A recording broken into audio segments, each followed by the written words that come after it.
fly with me. Come and fly with me. Come and fly with me, fly with me, fly with me.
Right on, right on, right on, everybody out there in media world, Facebook world, YouTube, Twitter, Twitch, everybody out there in social media. Thank you very much for following me here to the Rick Naya Show, making it happen every Thursday, sharing some love with cannabis community and arena professionals that set themselves apart.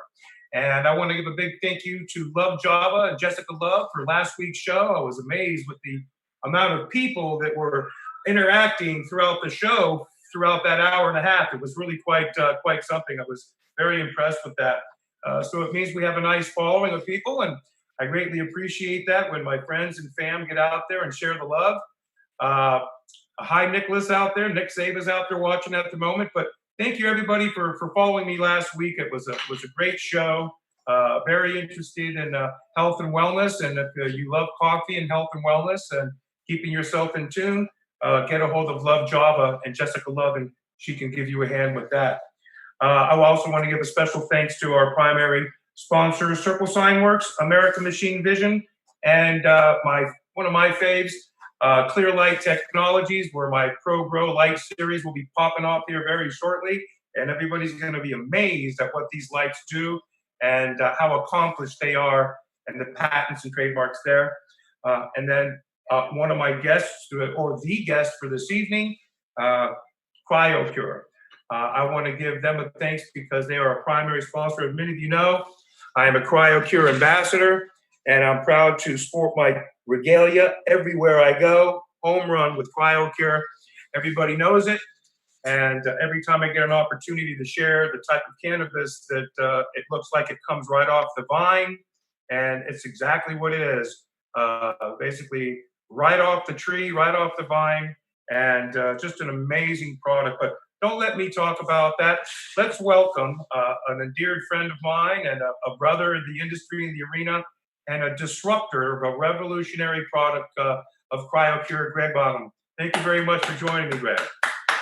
Thanks for having me, Rick. I really appreciate it, man. It's an honor to be on your show here today. Thank you. Right on, my man. It's an honor to have you, as you know, throughout the years, running through this industry and going to events and festivals and different can arena amazements that we have and have been growing. But I want to, I do a lot within the arena in the Northeast. You're more mid-central, should we say Midwest? You're in Michigan and Ohio Valley in that region, and I know that in the Midwest, especially in Michigan, the hash bash has been going on. I think it's the longest running type cannabis event for legalization and thereof that we have in the country. Could you tell us a little bit more about that? I think it goes back like over 40 years. I know that. I think back in 2016 was like the 40-year anniversary. I might be wrong about that.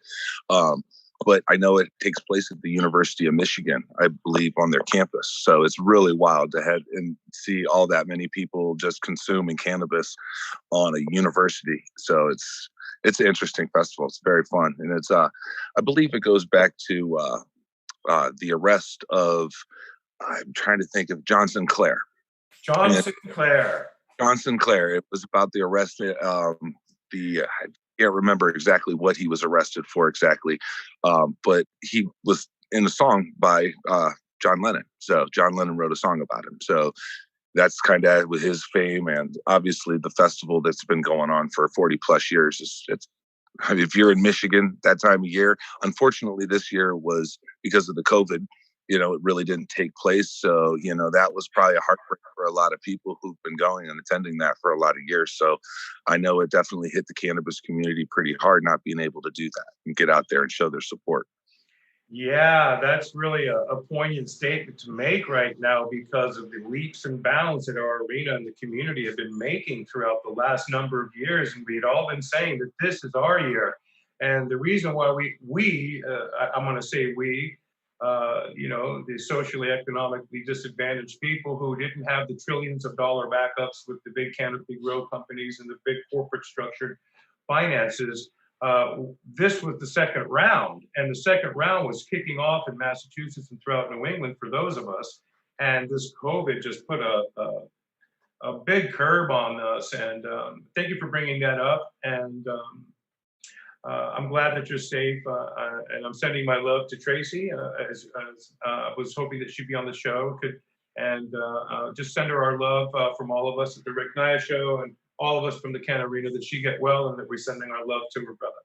Yeah, and she just came down with a bit of food poisoning. That's just like a little 24-hour bug, and her energy is just not where it needs to be. But she sends her love, definitely. She really wishes she could have been here, sharing the love with you. So boy, that is something that she does very well everywhere we go. She's such a diplomat, a dignitary, and in the media arena. And I wanted to ask so many different little questions through both of you, but let's get back a little here. And through my show, I do it a little differently, I think, than many of the other interviews. And I've been watching them for my whole life, from Bill Donahue and just shows throughout our world. And I think I've come to a pretty unique little space that not even Montel Williams is able to serve. Let me say this, that most of us, when we get caught up with cannabis, we're already, we're not just kids. We've been at this a little while already ourselves. But let's get to you. Let's get back to where were you born? Where'd you go to school? What were your click things there? Throughout high school. Can you give us a little bit more about Greg? Because people want to know more about Greg, and Cryocure we'll get to. But let's know more about Greg. Yeah, absolutely. Well, I'm from a township called Perry Township. It's right in between two really big football rival cities, which is Canton and Massillon, which were home of the very first pro football teams in the country. So, and that's where the Football Hall of Fame is. It's a really interesting town, but we're just this little suburb right in the middle of it, Perry Township. And that's where I came from. Where, back in the day, when I grew up, it was, just bad, the devil's lettuce. You don't do that. And so, being told that, and then have it being like the easiest thing to obtain back then, and seeing how it really wasn't bad and how it made you feel good. As a matter of fact, I spent most of my life as diagnosed as ADD. So I was on Ritalin from kindergarten all the way through high school. I hated the feeling of it, And once I found cannabis, it was just like a savior for me. So Yeah, it definitely, it brought my focus in without the whole, the dope feel, the feeling of just being quiet, secluded, sick. So when I found it, and it was almost as a medicine for me, it was just like, wow, someone lied to me. Someone lied to me. So I just delved into this plant and just learned everything I could about the plant. Ever since then, I've been some way associated with the plant, all the way until when I started cultivating it myself, because I just hated putting money in the pockets of people. Can you tell us all what age were you when you began your first drop? Your first seed. Like, I'm going to give this a plant. Can you tell us that? 18. 18, right on. Yeah, a little seed out in the woods to see what would happen. And what era was that? Because my genres go back to the foundation. That would have been like 1998. 98. Okay, that was a pretty decent year for new and up and coming varieties that were popping off, and they were mostly European, but they were coming off in the 90s there that were like some really incredible variants. Oh yeah, well, the real popular ones, like, and there's like a myth, and it's in Ohio. It's from Ohio and that area. The real popular cannabis strain back then that we used to be able to get that was other than brickweed was what people called the G13 Ohio, and it got to be known as the Ohio G13. Well, come to find out, learning more about cannabis, it kind of traced it back to that original Sensi star. So, I believe that's what it was. It was just a phenotype of Sensi star that just didn't produce a lot. It didn't matter how long you vegged it. You got 3 ounces off of it, but it had this really, really unique taste and smell to it that you see in like the Tangy cultivars. You definitely see it in the Lemon G, because that was an accident that happened. I know there was an original Lemon G that we had gotten from somebody back in the day, and we accidentally crossed it with a sour diesel male, and a lot of those seeds got out. And I believe in 2014, that's when Electric Lemon G won the Cannabis Cup in 2014 in Colorado. So that was kind of like our first like venture but we stayed underground. Nobody knew. Oh, it was just an accident. It was a happy accident, but that was kind of like really the real start. And knowing that it was just bad, and you were taking a risk growing in Ohio. So we moved to Michigan, and we took it serious, and we really dived in, and that's kind of how Cryocure came about. Okay, so let's now that you've shared a little bit about some nostalgic history and evolution of the G13 and a couple of variants there from the area, and knowing you and your flower factory and some of the different designs that you've bred here in the last recent years, and you just mentioned something to me that I think we maybe want to share with people on some new and upcoming designs that are be coming out of the flower factory, and that you and I are going to collaborate together and bring together one of these extremely rare heirloom landrace variants that we've developed at the Elite Legacy Group with Nacho Contreras and myself and Greg. So tell us a little bit about like some of the Cryocure that I have here. This one is called the Limoncello. Can you tell us a little bit about your limoncello? Now, I want everybody to realize this is probably 2.5 inches. I got pretty big hands, and it kind of doesn't give justice to this nug. But yeah, it's quite something. That's nature for you. That's the beauty of a bag seed. That's the beauty of a bag seed. Anytime you see like really purple cannabis, you could probably guarantee that there's some type of stress to it, and it has a seed in it somewhere. So I bought a quarter from a dispensary in Ypsilanti, and I was just like, I got to try this. This is that burner cookies strain. So I've heard a lot about it. So I got a quarter of it, and I was like, holy shit. I was really surprised. I couldn't believe, most lemon weeds, like the Lemon G, is just overpowering lemon. And this just was more vanilla with like a hint of lemon. So I was just really blown away by it. And I was like, you know what? I know if I go back and buy an ounce, I'm going to find a seed. And sure enough, I found 2 seeds in the bag. And that's right there is one of the bag seeds that you see. So, wow. It's awesome. such a semblance to me. It's really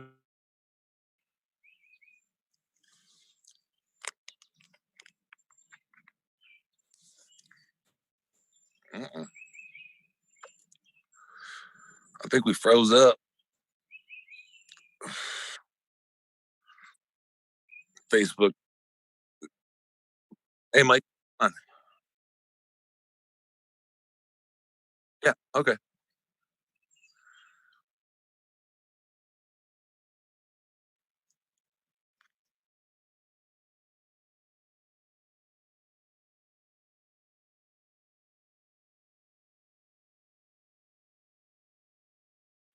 We were just talking about he was talking about different cultivars. He was holding up a bud of some limoncello that we had grown, and he was getting to tell, I guess, people about the different flavors that we kind of have been breeding and what we're going to work on together. So, um, you know, it's I was just following his lead. Like, really, I didn't know next wherever he wanted to go. Is I was following him. So, are we still live now then? And he's just gone? Is that what it is? Do I have control of Rick Naya show? Uh oh.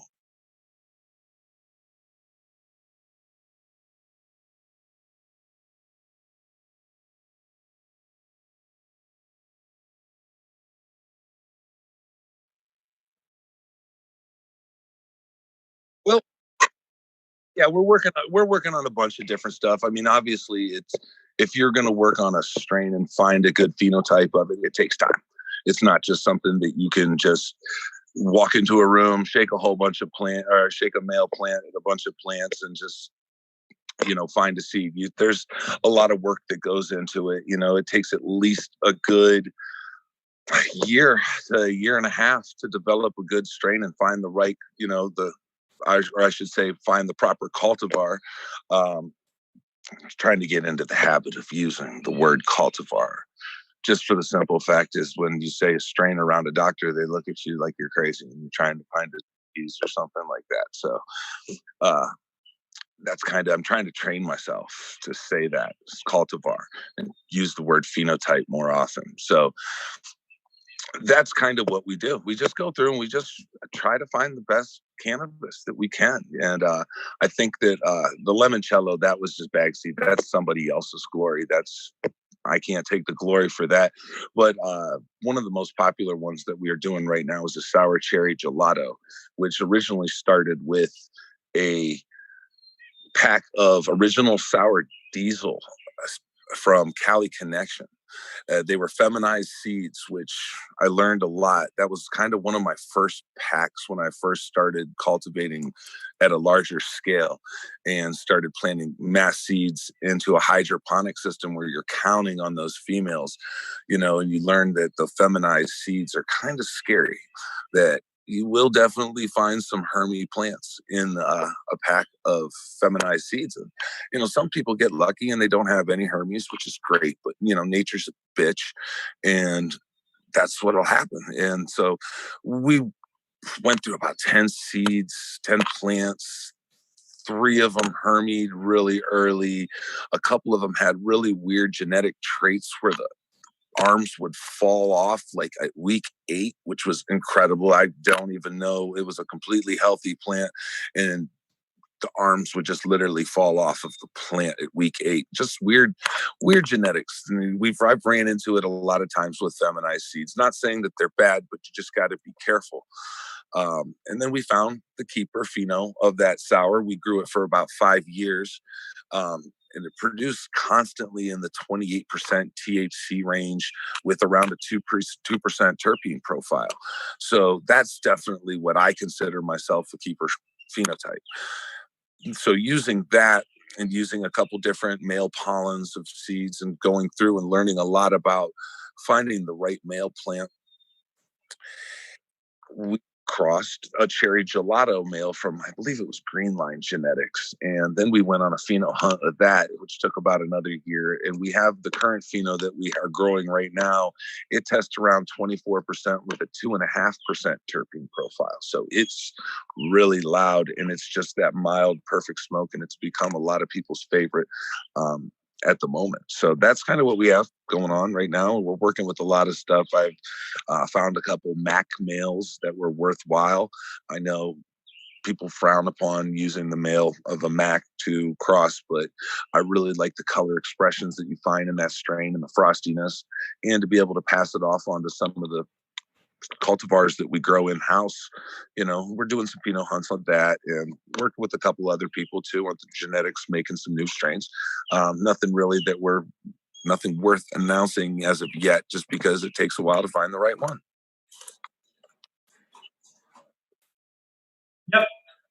Yep, I'm back. Sorry about that. We had some technical difficulties here, and I don't know what caused it, but yeah, we're back on, and those kinds of things happen. In our technologically advanced society, shit happens. Anyway, thanks for kicking it down. I heard you talking about the Mac and some different variants and so forth. But I wanted to really key in on your trigger. I ask this to people on the show a lot. I like to know what triggered your cannabis use and down the arena, Becky Baughman. Is there something that you can share with us to let us know a little bit more about you that triggered this momentum that you're on? Oh man. I know. Yeah, I guess so. Yeah, what triggered it is I realized that it was kind of my side hustle the longest time, and it was supporting a music career. And at the time, the music industry had just died because of Napster and LimeWire and file sharing. Oh, yeah. And it was just kind of like, I'm throwing my money that I'm making over here into here, and I'm getting nowhere. And I'm like, okay, it's time to divert my attention more to where I'm making the real money. And that's kind of what triggered it. Now, if you're talking about the Cryocure, what triggered that was Ed Rosenthal. I have to give him all the credit in the world, because Time out. Wow, that is amazing news, because I think you and I have shared this, but we need to let everybody know, that people that don't know, that when I got involved with cannabis because of the book that Ed Rosenthal wrote as a child, I wrote him back and had a correspondence going on with him for several years. And for you to say that to me is like, oh yeah, the trilogy is there, So all right, go ahead. So go back. Let's go back. Yeah. No. Go ahead. So we're talking about, okay, Ed. Well, when you grow pretty flowers, you hate to see them shrink. It's a fact. They're beautiful. When you look at those pictures in High Times magazine, those aren't dry flowers. That's what everybody wants. They want the picture perfect cannabis. But when you open up that pretty pack that doesn't have any, it just has a pretty sticker on the outside, and you get on the inside and you look and you're like, oh no, that's not what I expected. So we tried to think of ways of preserving it without having it shrink or decay. And, you look into different things like dehumidification. No, that doesn't work. Microwave. We've even, when we were younger, we used to throw it in the microwave. And I just remember I used to take a napkin and clip it off periodically from the lower buds and let them crisp up a little bit. We used to do it over the light bulbs on aluminum foil. Yeah. Okay. There you go. See, you try everything because you're so excited, because you want to try it. You're like, I want to try what I grew. So doing research, we found, and this had to be like 5 years ago. The only thing that we could find on the internet at the time was a snippet out of his book that said, one of the best ways to preserve cannabis is by freeze drying it. It was one of the best that he's ever had, the best tasting. And I'm like, wait a minute. Why isn't anybody doing this? It was just like, okay, a light bulb went off. So we had the availability of like the harvest right units. So, they're cheap. They're cheap. They're easy to get into. They have the home unit. I think it's like they're under $5,000, but then you can't control the temperature. And I knew from just my experience in doing extraction, I was like, I have to be able to control the temperature pressures. So we got that. We ran it with the food setting first, and it just completely dried it out, and it completely pulled all the flavor out of it. It burned it like, the Sahara Desert. And it was just like, yeah, this is why people aren't doing it. So then just messing with being able to work with the scientific unit of Harvest Right, we got very close to our process today.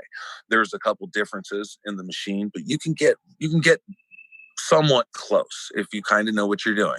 It's going to take a lot of shooting in the dark like we did, but that's what led us to where we got it just perfect. When we started getting results that were as good as my traditional cure, and I don't have a problem traditional curing at all.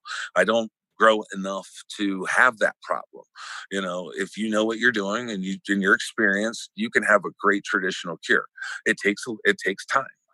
However, when we started getting tests back that were better than our traditional cure, I was like, okay, we have it. We got it locked in.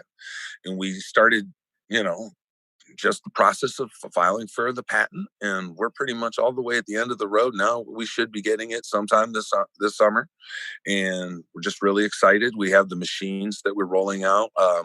We have the CC350, which will do anywhere between 60 and 120 wet pounds every 24 hours. Then we have a monster machine for the larger cultivators that are out there in the world that'll do 1,200 wet pounds to 2,400 wet pounds every 12 hours. So now these size units are more for industrial. These are industrial capacity, to have that much weight being cured, and to have a system that large, you have to have a turnover of that either daily, weekly, something within a week's parameter of production, or 100,000 square foot of space. So this would be an extremely great opportunity for my friends that are out in the industry, including True Leaf, Cure Leaf, the botanist, canopy growth, and all of my friends throughout the nation that have their larger grows should be considering not only that it is disruptive and revolutionary, is that nobody can claim and prove this data as we can at Cryocure. Not only preservation, bacteria, storage, length of time, duration, warehouse space, storage, employees, security, all of the facets that are included in this curing process that we go through in a natural sense now has a very disruptive, revolutionary way of not only protecting it, curing it, saving it, storing it, and getting it on the shelf, but preserving it for a long time. And that is really critical with cannabis. Can you share a little bit more of the details of what happens after the curing and then it's jarred? Could you give us a little more details on that? Right, absolutely. So the idea of our process was just to skip the hanging phase of drying. So it just goes into the machine. It'll come out 12 hours later after an hour freeze. The outside moisture content will be around 5% moisture content, very brittle, nice and dry. Inside, 14 to 16% moisture content. So it's just like if you took it down from hanging. So you're going to need to do that final curing, that burping, quote unquote. That'll take about another 12 hours, a 12-hour process. Now we're working on something to make that a little more hands-off. We have a new machine that we're working on right now. And this will be even for the home growers, for even getting that final perfect cure. Just kind of get the end. It'll do that end touch. It'll do the burping for them, basically. We have a machine that'll do that. So that takes away anywhere between 30 to 60 days of, proper cure time, Right. If you are a connoisseur cultivator and you cure properly, you know that you're into it for 60 days. And that's a long time if you're going to win a cup. I always tell people, I said that the biggest critic that I know or that I have met is Frenchie Cannoli. He is very particular. And when we first met Frenchie, he said the perfect cure is 38 days and no more, no less. That was the words exactly. And I handed him a jar. I said, well, this was done in 24 hours. And he looked at me like I was absolutely out of my mind. He opened the jar. He goes, 20. I just like to use the accent just because, but this isn't trying to make fun of him in any way. But it was perfect because I loved it. He said, 24 hours? What is this? Ooh la la. And that was the perfect, just, Ooh la la is right. Wow. I'll never forget the first time that we met, you and I. I was at that was the first time we premiered Cryocure. That was all we did is we had the backboards, the backsplash. We had 2 little pillars and 2 big jars of Cryocure, and that's all to stop everybody in their tracks. Yeah, I remember it was your first event at Mark and Jeff's NECAN event, which is one of the premier event in It New was the England. Harvest Cup, right? It was the Harvest Cup. We met you at the Harvest Cup. Yep. Okay. Correct. All right. Well, I'll never forget meeting you at the Harvest Cup, and that is also another one of our sponsors. Thank you very much, Jen. Thank you very much, Jeremy. Thank you much, very Scott. Thank you, everybody at the Harvest Cup team. Let's share some love there where it's due, because they are definitely one of my sponsors, and I'm one of their Great event, man. Great judges. event. Yeah, I love being a judge for them, and they're such a loving family. But yeah, I remember meeting you there, and I do my live. You know, my rage side. I go around, do rage side behind the stage, and it's kind of like when I got a chance to meet you. The second time. The first time, though, I think you spotted me because, you're like 9 feet tall, and you're looking over the crowd, and you looked up, and I saw you look over like, who's that dude, and what are all those people doing standing around him and coming up to him and like talking to him? What's going on? And then I remember making my way over, and we introduced one ourselves, and I'll never forget when you popped open the jar, you took out a cola. It was probably 18 inches or so long, probably about that big around, and you went right down into the back thing. You pulled it out, and you said, "I've never done this for anybody, but I'm going to do this for you, the great grandfather African." You snapped off the top of the main cola, and you gave it to me and said, "Now go out and try some of this."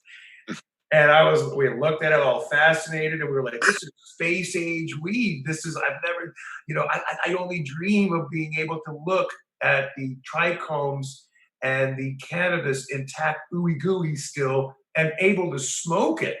So we were all like, "Yeah, okay, let's go give this Cryocure shit a try." We went out and came back half cockeyed, not only because it was flower factory grown by expert growers yourself, but it was the amazing terpene profiles and flavonoids that we got out of that, thinking they'd be lost in cryogenics. And it was amazing. And we came back astonished. And I gave you a little story. You said, "Hey, can I put this on a clip?" And you did. And it was really pretty neat. And that was where our friendship began. And then I'll never forget going out with you to High Times with Scotty Audette and DJ Stenny and my family at Mary Palmer's. Very much sending my love to Mary Palmer. And who's Mary Palmer? Love you, Lenny. Love you, DJ. We love you guys very much. Very much. Very much. Very much so. So we want to share. I'm asking him on the show, and he goes, I got to talk to Lynn. I'm like, you need to get on this show, and we need to start giving you some kudos where it's deserved, and keep bridging the community. And that's what we do. And that's what Cryocure, ambassadorships of brands, and my show, Making It Happen, helps do. So he needs to get on our show. But I remember meeting you, and we all headed over to your place. We went through the rack, and you showed us some of it. But then we packed up, and we went to a High Times Cup thing there, a big shindig. I don't remember what it was called. It was a High Times Cup. You remember working till like 2 a.m. packing jars? All night long, cracking jars, putting weed. But we filled up like 10 or 20 cases of jars. And it was insane because he had just harvested and he had just finished it. The timing was like, we're not going to make it. We slept we didn't even barely sleep. 3 or 4 hours. We got up, hauled ass, and got there and set up. And I'll never forget walking through there. Me doing walking down the room, man. I was hitting it, selling shoes like Frankie Federico and Dan Nieves says. I was selling shoes And I told you, I said, hey, I'm going to get up on stage today. And everybody laughed at me like, come on, dude, Ricky, this, that, the other. And sure enough, Cryocure ends up on stage with Adam Levine, was rolling up some championship weed. I said, hey, put that shit away. You need to smoke my Cryocure. And he looked at it and was like, what in God's name is that? And he rolled it up and puffed it while I was on stage doing some, doing my thing. And I didn't even know it was Adam Levine. It was just another dude to me. He was like, right on, dude. Hey, what's happening? Adam Ill. I think Adam Hill? Adam Ill. Adam Ill. Yeah, he's on Instagram. I believe it's Get High Everywhere. Get High Everywhere. Adam Ill. I'll never forget that, meeting you, Tracy, all of Michigan, Ohio, Illinois, Central Michigan, the central states were there presenting.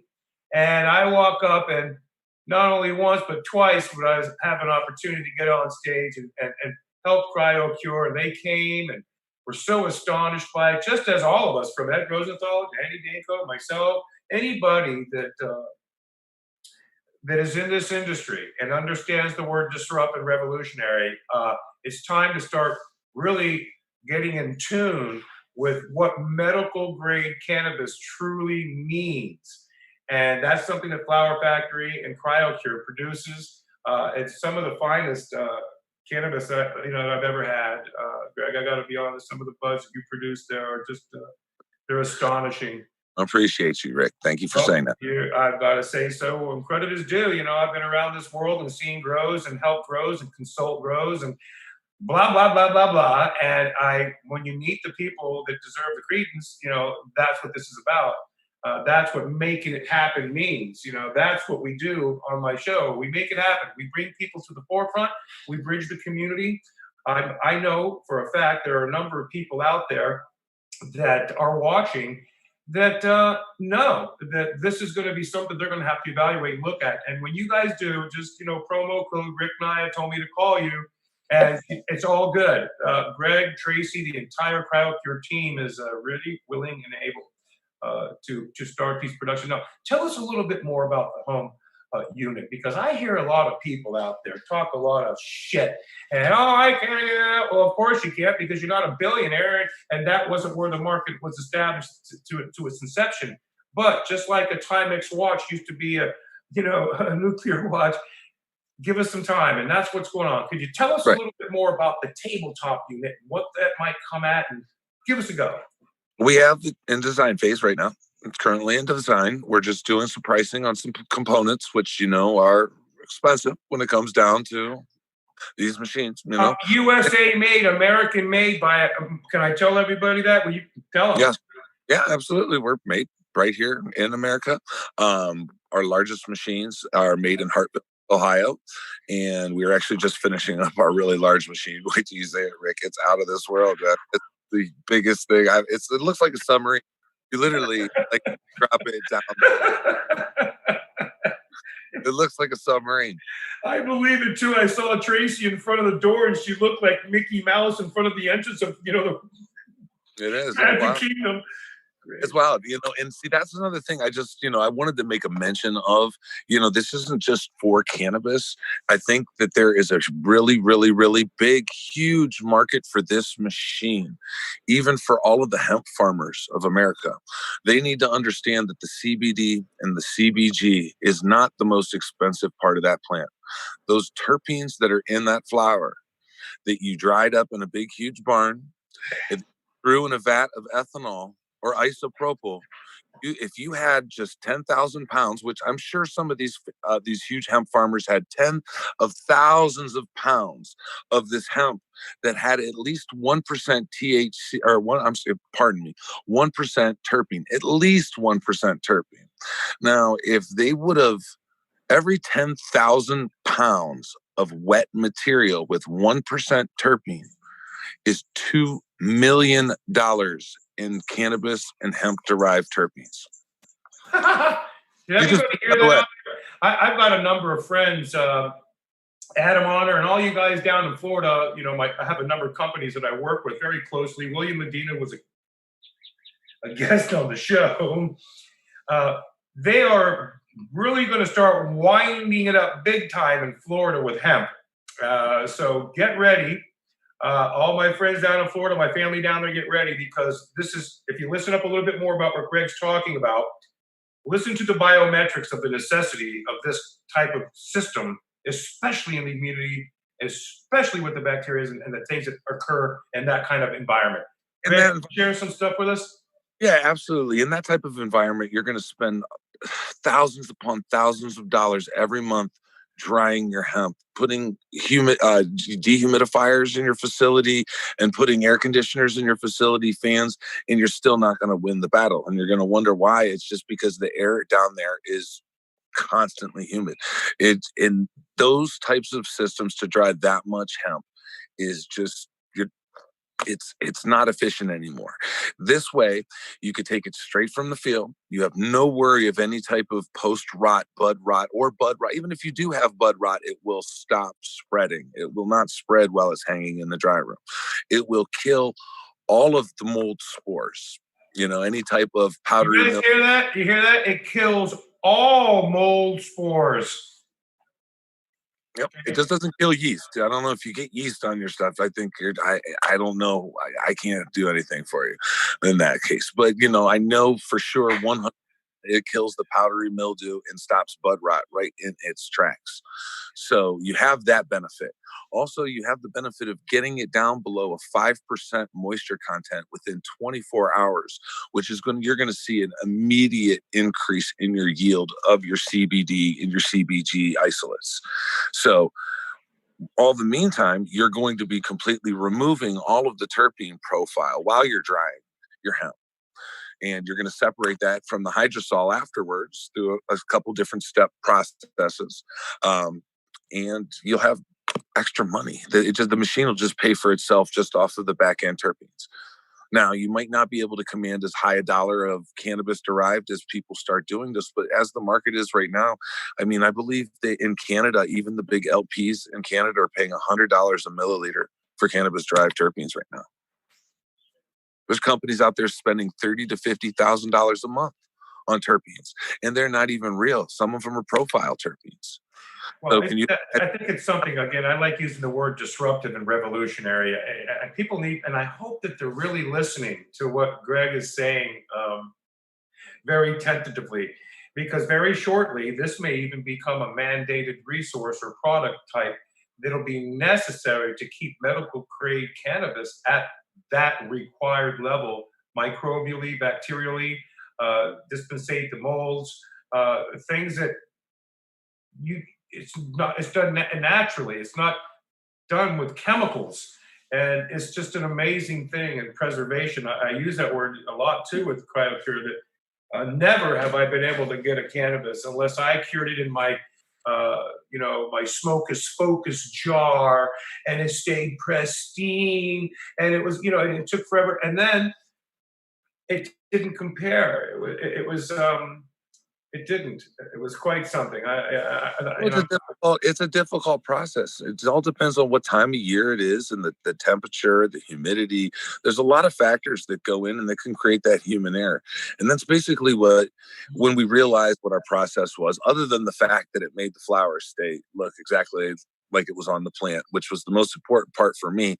Then we realized, after that, then we started realizing like, wow, this is actually a solution for people, because as we went from state to state, you see the same cannabis cultivars and they're not the same. There's no consistency. You see, you go to California, different parts, either Northern California, and go to a cookie store, and then you go to Southern California, the cookie store. There's just no consistency in that. And that's kind of what, you expect from a brand, is consistency. And it's very hard to achieve. It's not knocking them in any way. It's just a difficult thing to achieve in this industry. And this kind of gives them that edge where they can get that consistency across the board. Consistency is extremely important when you look at retail, or whether it be medical retail or recreational retail, production of cannabis. But it isn't just the production, it's the turnaround time that we have. And I think that what we've come to find is the big guys, they got it right with their big money, but what they got wrong many times is what I always say is the way that they share their love internally. They look for this tremendous ROI on their dollars, and their resources are spent. And if you can't tell what's happening with Canopy and the restructuring, all these big corporations that did what they had done. I think what they initially failed to realize up front was the fact that cannabis is a craft.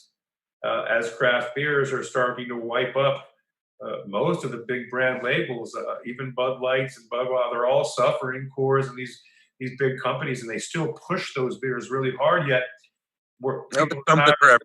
There's something for everybody. You know, there's still people who smoke brickweed from Mexico. You know that. Hey, I mean, there really is. I heard. What is that, man? I haven't had that. Some people think that the craft is too strong and it sends them out on a trip. So you know, there's a place in this business for everybody. You know, and I believe it will turn into something very similar to the alcohol industry.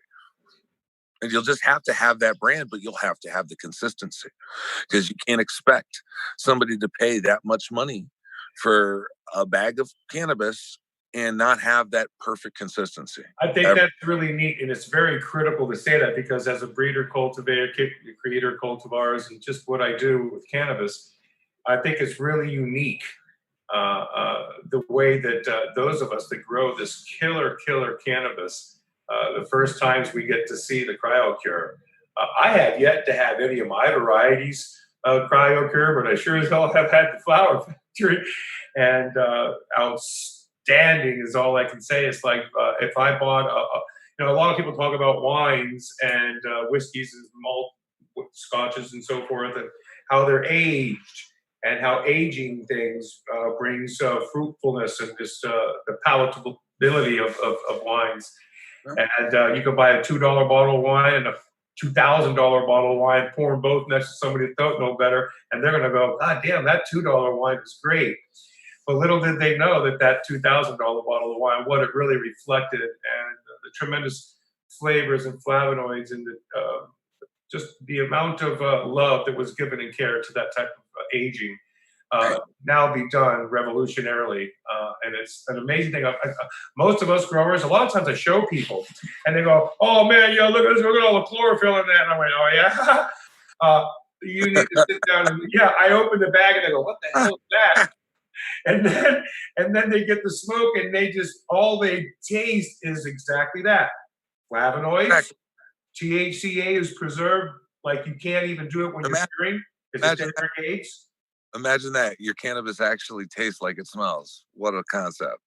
Well, that's what I'm getting at. When we grow, we're always rubbing our hands up the leaves and the stalk, to bring that profile up through our nose, and we have an in gate through our nose and an out gate through our mouth. And there's a little way that we do that, so we can almost determine what the terpenes do through our nostrils. It's really amazing. Like wine, they sift it, they slur it in their mouths. Well, we do that in a way just with the terpenes that we rub off the calyxes and trichomes as we rub our hands up the stalks. It's our same way of, we can almost taste those things initially. And it's critical to keep that preserved. And through drying process, many times you don't get that. You had one thing that tasted or smelled like what you thought. And when you fire it off after it's been cured for 2 or 3 months, it's a whole other thing. And it's like, God, I just wasted all that, great plant, but it's not a cup winner. And it's just another struggler. So you're off onto another tangent. And now with this, revolutionary way of curing, you can basically just say, well, what you smell is what you get. Yeah, exactly. And that's the most important thing is it is like wine in a certain way, because there's different textures and complexities to it. But however, over time, alcohol ferments, and that's a good thing. But over time, cannabis degrades, and that's like one of the main differences. So like it's at its peak potency. It has its most terpenes in it when it's right there on that plant. Even in the dark, you don't even want to take your plants down in the light. Take them down right there. No, right there. It's got to be dark. It's most potent. I surprise them. I don't want my ladies to know what happened, even though they sense me and they know. And I speak to my cannabis and I let them all know that they're serving a higher purpose while I grow them. And I encourage them to produce for me in a different symbiotic relationship that I have with cannabis. Many people don't get that. Many people out there just, oh yeah, man, I'm growing weed, I'm doing this, I'm doing that. But the connection that they truly have with that being, because they're beings, and they can morph and they can be feminized and silver colloidal They silver, energy. whatever you They, want to them, and they're going to rebound. yeah, they sense your energy. You know, if you're a negative person and you're a dirty person and you're negative, you're not going to get the best. But if you stay positive, you stay clean, and you take care of yourself, you stay organized, and you show them the attention, they reward you. Amazing, brother. That we know this. You and I, we've been cultivating for many years, and again, flower factory. For those of you in Michigan, and I don't know if that's expanding itself. I think you were in the medical system, so you kind of like stayed within the spec. Right. Yeah, and that for us, we're working more on the genetic lines, and trying to release. That's more of what our focus is, rather than doing large grow craft. I've been approached by a couple different companies that, they like the brand. They want to take in the brand. They want to take in local brands. There's big companies out there with a lot of forward thinking. So this culture will not die. It will get absorbed, and it'll grow into something bigger and better. It's the wave is coming. It's a good wave. It's not a bad. Here's another thing to talk about. We talk about bigger and better and so forth. And I want to talk a little bit about my light company and lighting. I mean, I've seen lighting from its inception. I'm around, man. I'm fundamentally one of the first people to ever, develop drip emission systems and my own pumps with fish tanks and things. And people were like, "What are you doing? Why are you growing like that?"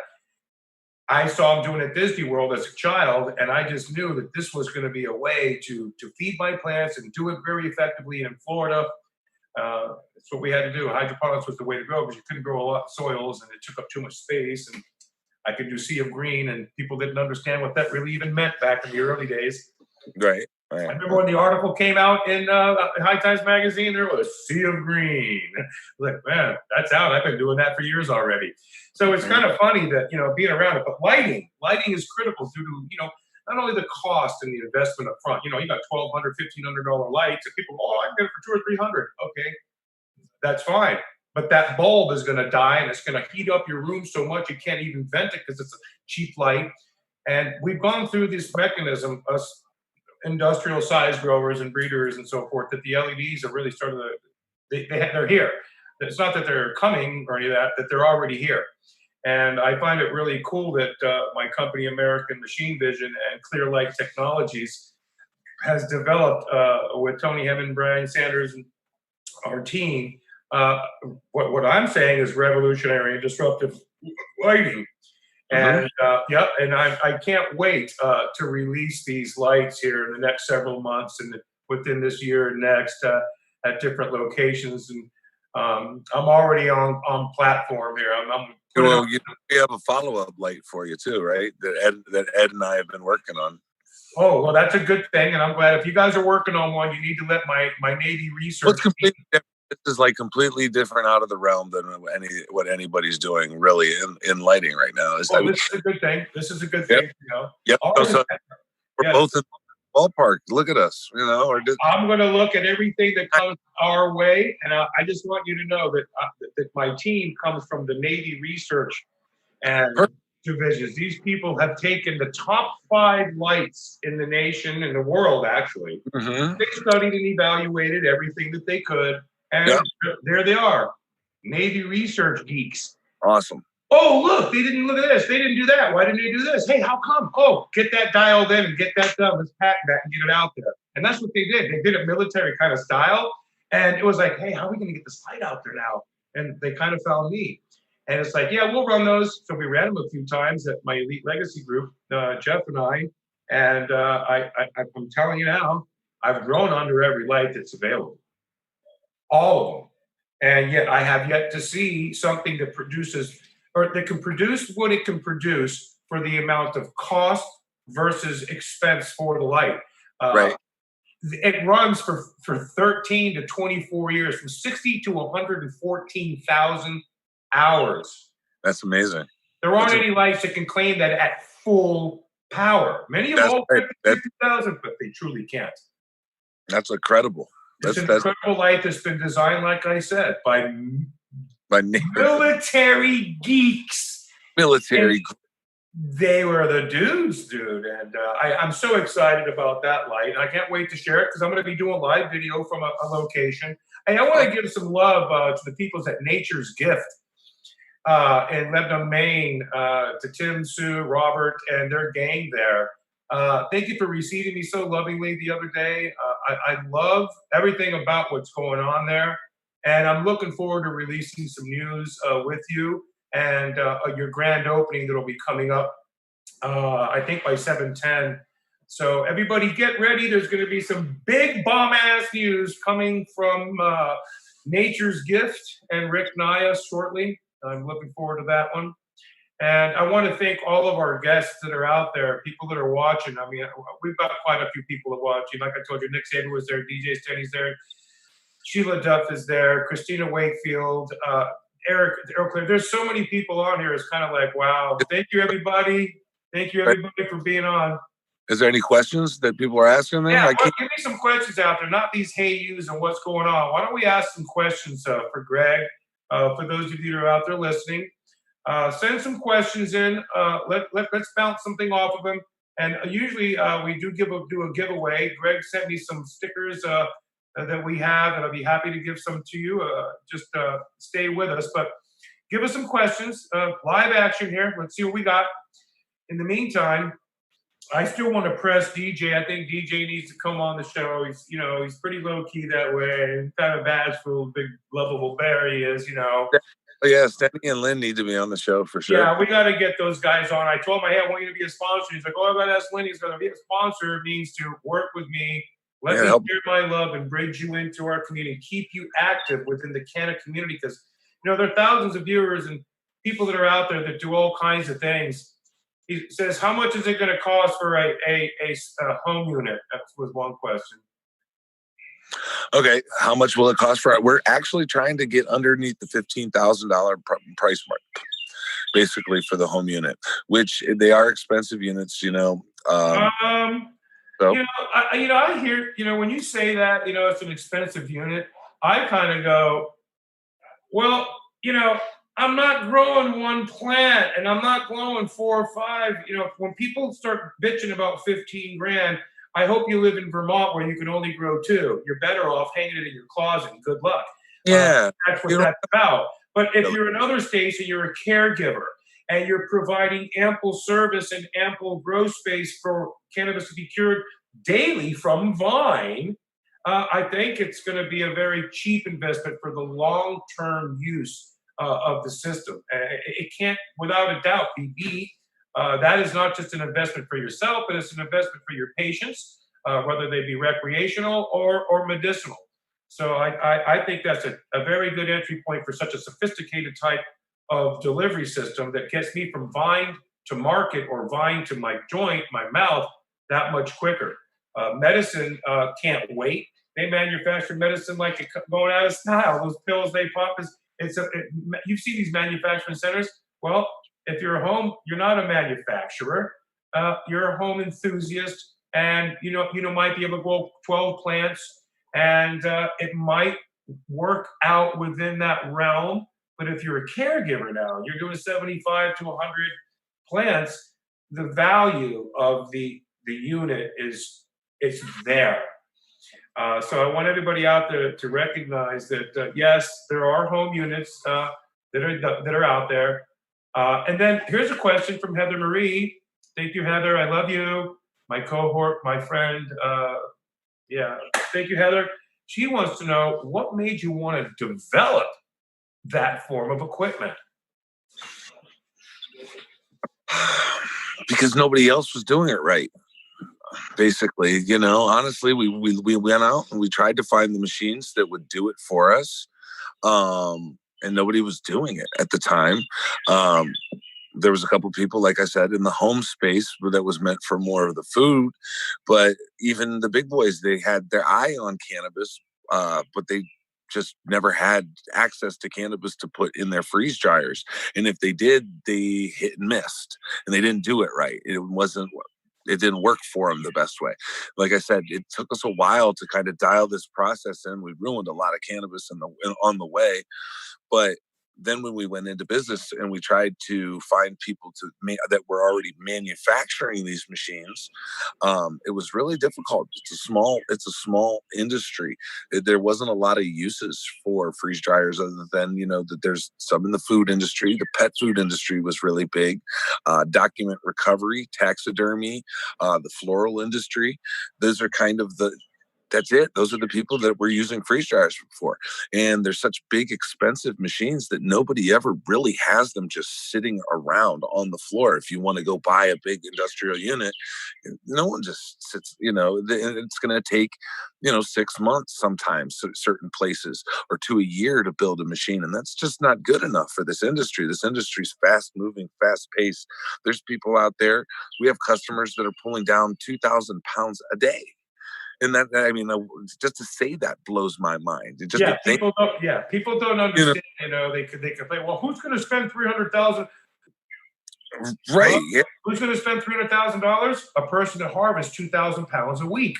Mm-hmm. And he can't store that cannabis in a 10,000-foot drying room, curing, DU, air conditioning, microbial, UV light spin, all those costs of all the equipment operating. Whereas with this, you go from a 10,000 square foot warehouse into a room that's 20 by 30 or 40. You have it, and it just rotates in and out of the system like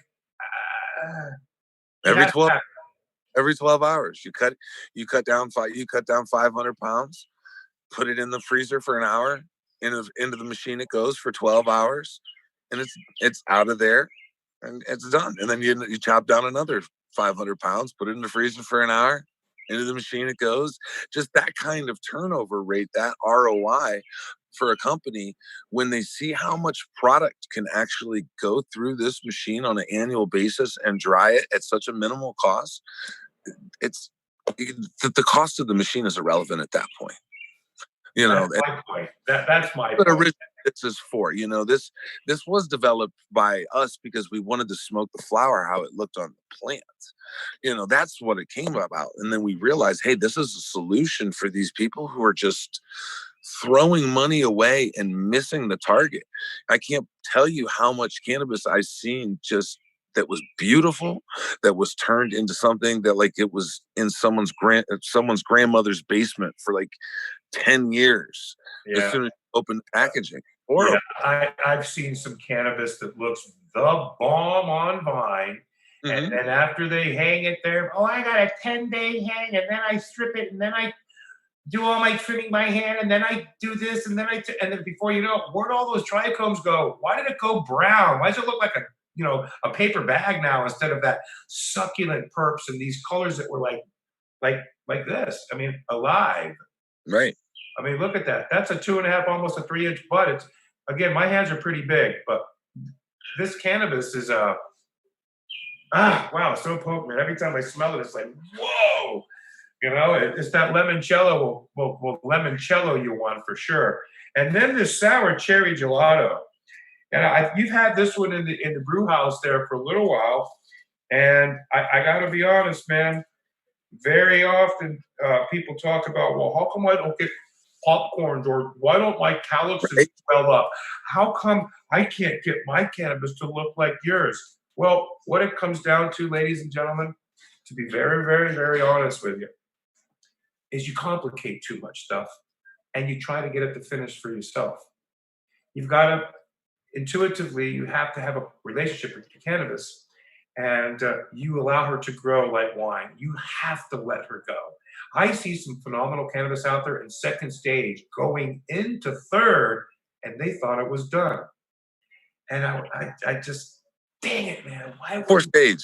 The fourth stage, right, Rick? Why don't they wait through that third to the fourth stage? Because they just don't get it, that there is. A flower will flower 3 times, possibly 4, and starts going into triplicate. Sometimes people think, well, little hermaphrodite, you let it go too long. It's getting milky. No, yeah, you're getting your sedative. You're getting your medicinal effects that way. your entourage effects in cannabis don't occur in that second or third flower. It happens at the end, the full end, the ripening. And when I go amber 30%, I like some of my cannabis. Sometimes I like it to put me to sleep and I let it to go maybe 50% amber before I'm done. And it's truly, I tell people it's got a narcotic effect. And then sometimes I harvest when I got 25, 30%, leaving it all milky without that much amber. And it's you get, your head gets so high, kind of like the cello. You get so high that you have to hold on because you think you're going on a rocket ship. So it is quite something that, I remember when I first met you, we took a photograph with me with an astronaut helmet on my head. I got were it. so- Instagram. yeah, Yeah. we were so, you had just belted me with this blunt about this. It was not a regular blunt. It was like that long, Oh, wrapped with oils from crane and diamonds. And oh my God, was that probably one of the most powerful joints I've ever smoked there at that high test was with you. And you told me so. Get ready, dude. Get ready. And I'm like, yeah, bring it on. Oh, it's blast off time, buddy. Yeah.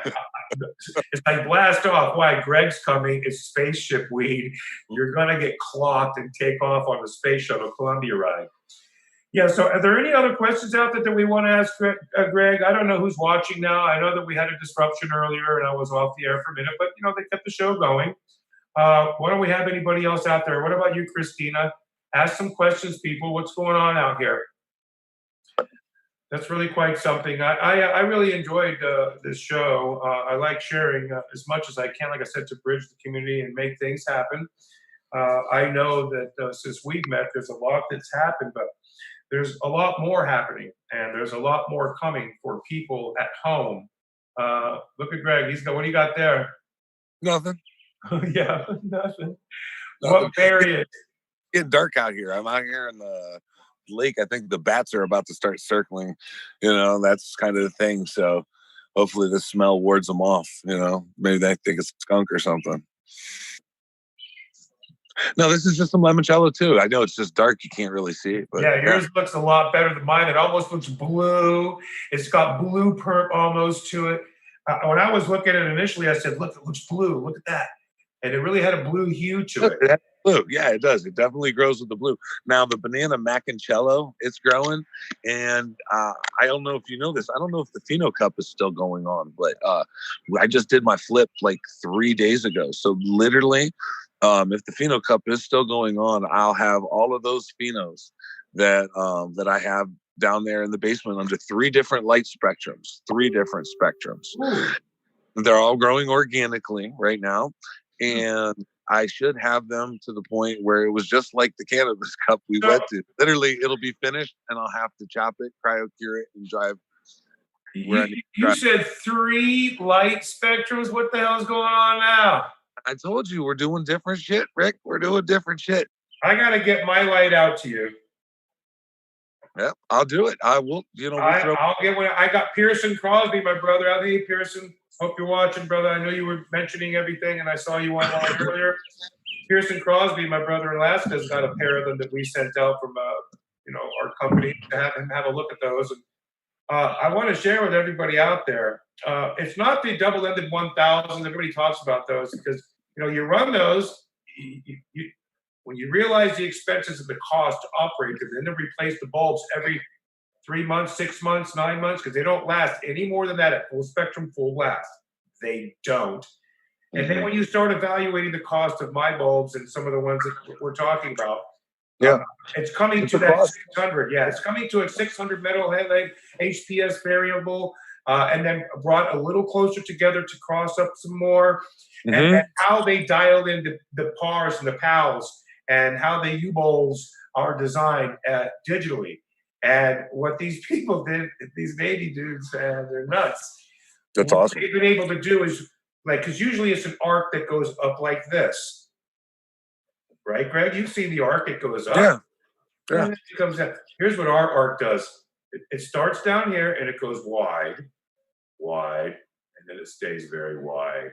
All the way up all the way wide up top, and then it goes down like the curb, but then it goes way out onto the red. And it's Okay. like, what did they do? It's a wide spectrum, so it's wide. Not only wide, full body sun. Yeah. They've been able to design something that's like, why didn't anybody else think of this? I don't know, but they did it and patented it. Oh, God bless them. So it's a blessing for me. And 600s are where it's going to be at. Most people that use HPS and middle halide, 600s is about where their cost to heat, their numbers can afford to run many. But when they see that they can get as much out of mine that you can out of a 1000, and then that you'll never have to change a bulb in 13 years. That's incredible. Nobody can claim that. And we just got a ULA, another test that came back, and they notified them that they only did our test at what's called the average. They do the average testing, and they run it down the middle, and we got our test came back and said 66,000 hours. Well, they asked and requested another form of test to be done, and when they came back, they highlighted the fact that it could go over 114,000 hours at maximum output. No light. I don't care who's out there. I've seen them. I've used everybody. I've used everybody. Nobody can claim that. Why? Because it's some scientist dudes that picked up on what no one else was trying to do. And when you have the federal government's background and knowledge and science behind you, something's going to give. Yeah. Revolutionary. Yeah. Disruptive. That's what these kinds of lights, and it's not just, remember something, these grow lights that we're developing right now, my Pro Grow series, these lights can actually be used indoor. They can be used in gymnasiums, auto body shops, mechanics, Walmart, shopping centers, anywhere. And no light that's in any of those stores can claim that they lasted 13 to 24 years. Nobody can claim that. Nobody. That's awesome. I'm happy to claim that and prove it with our lights. Very soon, I'm going to be doing some announcements that'll be cool. But I want to get back to the Flower Factory and Annihilated Brands and Illegal Genetics coming up with something with the great-grandfather. I had talked to you earlier about that, and yeah, I'm waiting on those capsules, and I'll get everything squared away, and we'll get that out to you. I can't wait. Yeah, I can't wait either. I cannot wait at all. And I think that it's going to really do a little shockwave. I'd love to have some of it develop and have EC Glass and Valhalla Laboratories, or even yourself. You do your own. That's right. Oh yeah, we do the extracts too. We do all that. Hey, let's let everybody know about that. That Flower Factory also. Go ahead, Greg. Well, I've always done concentrates. I've even way back into the day, hand pressing hash and doing that. But we've always, you just don't let anything go to waste. And that's kind of the whole, that's where concentrates came from. And they just started becoming more popular nowadays. So, it's, hey, sometimes when the price of cannabis dives to where it goes because there's such an ample supply, it makes sense sometimes to just take half your crop and push it to concentrates and making good quality, craft. There's all different. There's so many. Kind of like I started, brother. When this all started, my brother Tony and I, it was actually $15 a lid. Then it went to $20 and $25 for an ounce. And I looked at him and said, hell no, I'm growing my own. That's too expensive. You can just grow your own. Where are we doing that? And then that plane came. And then the whole story started. I've been growing weed for so long. Hey, I have another question, Greg. Another good question. With the home unit, have you considered what is the impact going to be on our electric bill? Is it something 20, 110? How's that work? It's that's something I couldn't imagine it being any more than it depends if you're just running it once. If you're home unit, it all depends on how much you run the machine. It wouldn't be that much. They definitely wouldn't be that much. Yeah. It would, And even on the large scale, I have to say this quite frankly, who gives a shit? You got your cannabis cured without any microbes, bacteria. You got your cannabis on your shelf tomorrow, or in your blunts and joints, or ready to press, or whatever you want the next day. So there's no loss in value. This is what I keep trying to tell everybody. Where do you get value out of a 10,000 square foot room that you got, 2,000 pounds drying in? Are you talking to me? Is that a question? I'm making a statement. I'm making a statement that people need to know. It's like, what are you doing with that 5,000 square foot grow? You're drawing all of that cannabis where and how? How do you keep microbes from developing and particulate matter to get and invade it? How do you claim that it's medical grade that it's really air dried, airborne molecules and particulates and things all over it? Yeah, there's yeah, to each his own. We're not trying to change the way that anybody is doing this. That there's always going to be a need for traditional. People who always like traditional. This is just giving people enough. I do. There are different traditionals that are out there, but I have to admit, as a business person and a savvy one at that, and anybody that's out there that owns corporate structured businesses, you would know that this is the type of investment that your company has to have so that you can survive in the market and bring these craft breeds out quickly and get them preserved quickly and stored safe for your customers. I think it's the ball. Thank you, Rick. I really appreciate you, man. There's nothing like that. So we're winding down. We got about 8-10 minutes before the end of the show. I always ask, is there any way that people can reach out to you? I know that we have a stream that shares things. I can't ever see it, but I know that the guests can see those things. Okay. What would you like to share with everybody? Websites, links. Is there anything like that you can give us, Greg? Sure, absolutely. You can always check out the actual products and more informational videos, FAQs. There's test results at www.cryocure.com. That's CRYOCURE.com. And we're also on Instagram at Cryocure Cannabis. Those are the two main sources of information. You can see a lot of videos on our Instagram that kind of show the process with our beta machine. When we're doing our testing phases and we're running test batches in the beta machine, we do a lot of the tutorials on Instagram. But there are a lot of informational videos and how you can save and the different aspects of Cryocure machines on our website. Awesome. And you've also got the Rick Naya Show. You've got myself, as primary brand ambassador for Cryocure, and I will continue to support Cryocure. And I can't wait to watch it become tabletop, and some of my regional caregivers in Maine and Mass and Vermont will be able to use these units to get their products from the stock in the ground to their customer the following day. And it'll be a joy to watch this progress as we move in society. And remember, I want to take a minute and thank first responders. I want to thank the people in the hospitals, people who are providing us foods and meals. I want to thank the citizens of my state, New Hampshire, my second home state, New Hampshire. Thank you, everybody. Last night during those rallies, it was very menial arrests that were there, fireworks, a bottle was thrown, some ridiculousness. But I want to thank the Black Lives Matter community and all lives. I mean, I don't want to convolute words and discredit anybody because of colors or beings and races or anything like that, because it's not anything about all lives or everybody's life, because everybody's life doesn't matter. What it really comes down to is that Blacks' lives do matter, and Black people have been under suffrage and been persecuted for far too long.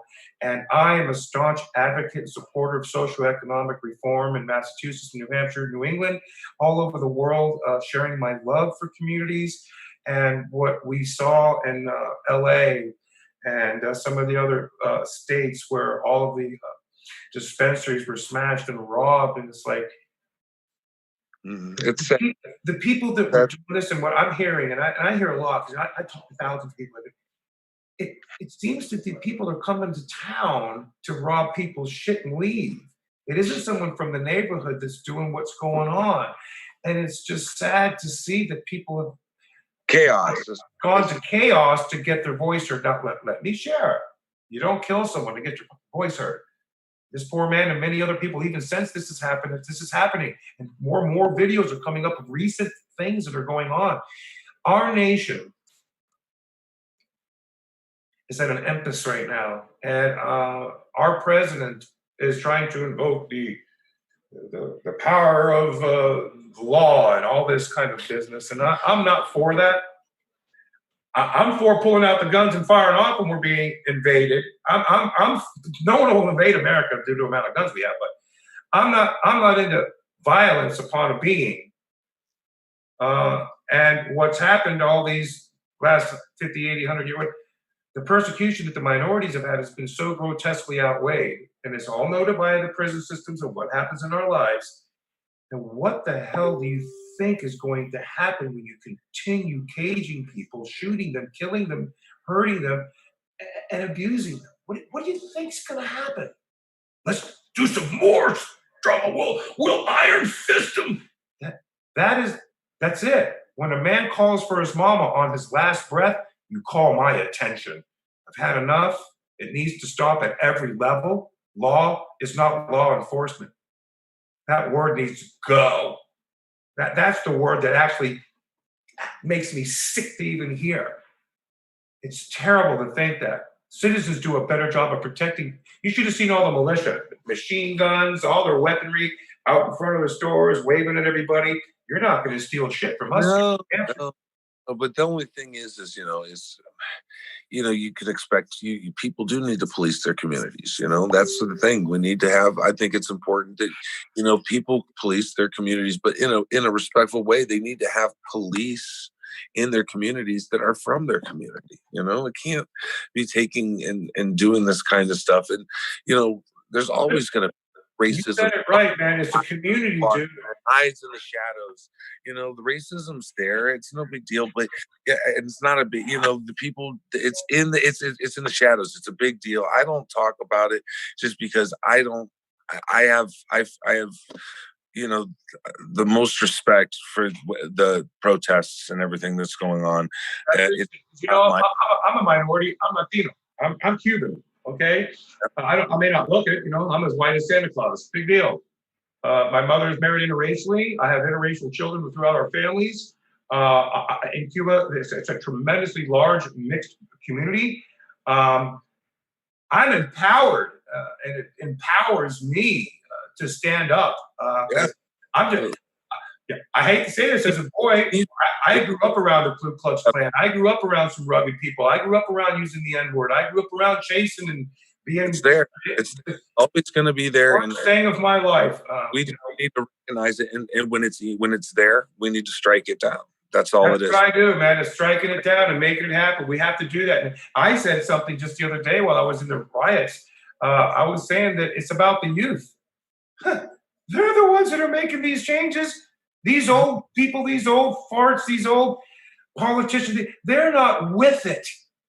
They think they're keeping society in check with religion and all what they believe in, but what they don't do is listen to the people. And that's what has to be. We must listen to the people, for those are the people who will be here when we're gone. Right. Absolutely. Quite something, Greg. I really appreciate you coming on the show. I love you like a brother, man. You and Tracy mean a lot to me. Again, I appreciate being a brand ambassador for Cryocure. The Rick Naya show is always available and open to us. I really can't wait to be able to start publicizing the new units. And, I want to call it the caregiver size, the home enthusiast caregiver, larger than small guy, but not an industrial company. We'll get there. I'm looking forward to that, my friend. Well, God bless you to me and you. God bless to all of our sponsors. I always give a rundown of everybody before the end of the night. So let's top it off with Circle Sign Works, American Machine Vision, my Clear Light Technology Pro Grow Series, Rick Naya. Cryocure for sure is always my family. Kind Clean, Beantown, Greentown, Hippie Chicks Natural Solutions, Ken S, Valhalla Laboratories, Holistic Hemp Solutions, Urban Acres, Love Java, the Harvest Cup, the Pheno Cup, Turptown Throwdown, Megan D of D's Designs, Masscam, Fisher Agencies, and I have a new sponsor, Rick at Moscasies. I mentioned that earlier, and I'm really looking forward to bringing him on the show. And from me, Rick Naya, to everybody out there, thank you for sharing your time and your love with us. And until next week, play safe, be safe. Right on. Thank you very much. Peace.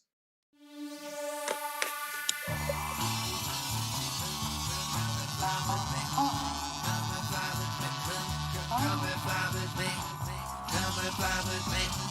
Come and fly with me. Come and fly with me, fly with me, fly with me. Come and fly with me, come and fly with me. Come and fly with me, come and fly with me. Come and fly with me, come and fly with me. Come and fly with me, fly with me, fly with me.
Come and fly with me.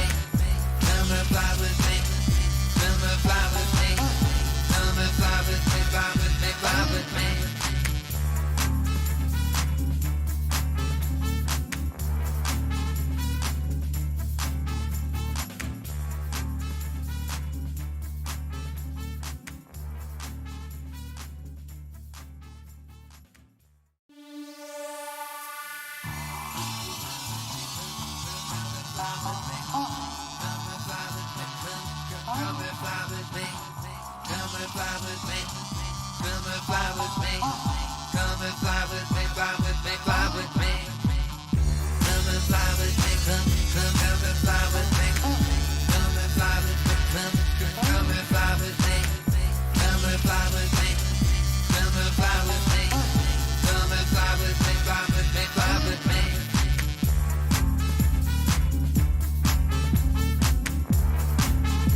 Come and fly with me.